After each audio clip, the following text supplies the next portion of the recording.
Réforme des retraites, victoire, nous y sommes. Ça y est, nous y sommes les amis.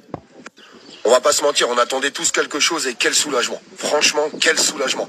Parce que si on regarde un petit peu comment ça s'est passé, soyons honnêtes, je regarderai dans les commentaires, mais je pense que vous allez tous être d'accord. Un blocage général annoncé par les responsables syndicaux, je parle pas des syndiqués, hein, des responsables syndicaux, bon, ça n'a pas trop bien marché. Des manifestations en masse. Alors il y avait beaucoup de monde et bravo à tous les citoyens qui ont fait ça. Mais pas forcément au bon endroit parce que Nation République, ça plaisait pas trop en fait aux citoyens. Ils voulaient aller devant les lieux de pouvoir. Bon, ça s'est pas fait.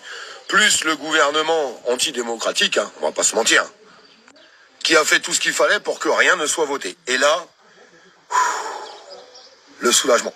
Sincèrement, le soulagement les amis. On y est. Merci beaucoup à ce député. Maintenons la pression. Les députés de la France Insoumise veulent organiser des apéros anti-Macron. Les députés insoumis proposent des organisations d'apéros aux invalides, il me semble. Hein, voilà, aux invalides jusqu'au retrait pour maintenir la pression. Ouais. Non mais sérieux, je crois que tout le monde en a ras-le-bol de cette opposition en carton. Sincèrement. À partir de quel moment on va arrêter de se foutre de la gueule du monde? Enfin, eux surtout. Eux. Non, parce que tout le monde a eu une boule au ventre. On arrête de se mentir. On a vu des manifs avec des gens qu'on voulait, puis d'autres qui pensaient qu'on était un bal populaire. Je me rappelle des froufrous qui partaient dans tous les sens. Enfin bref, des manifestations qui n'étaient pas au bon endroit. On va arrêter de se mentir. Nation, République, Macron, il s'en fout. Ah oui, c'est devant les lieux de pouvoir qu'il faut être.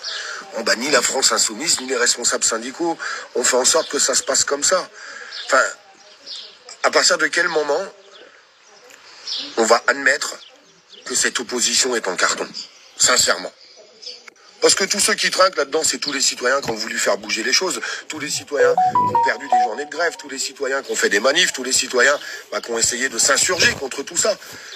Mais quand on voit qui dirige les manifestations, comment que ça se passe aujourd'hui, est-ce que vous pensez vraiment, répondez-moi dans les commentaires, est-ce que vous pensez vraiment que ça va faire trembler Emmanuel Macron? Est-ce que vous pensez vraiment que ça va le faire reculer? Est-ce que vous pensez vraiment que ça va changer quelque chose? Soyons honnêtes. Non, il n'y a que les citoyens eux-mêmes qui changeront des choses. Il faut arrêter de se laisser diriger par des partis politiques ou des responsables syndicaux, je vous le dis très honnêtement. Moi, je vous dis ce que je pense. Ça plaira peut-être pas à tout le monde. Mais en attendant, tous ceux qui ont trinqué pour lutter contre la réforme des retraites, c'est ni les responsables syndicaux, ni les responsables politiques, ni les députés. C'est les citoyens eux-mêmes. C'est eux qui ont perdu du fric encore à travers tout ça pour l'avoir dans l'os au final. Vrai ou pas? Partagez cette vidéo si vous êtes d'accord et j'attends vos commentaires, très sincèrement.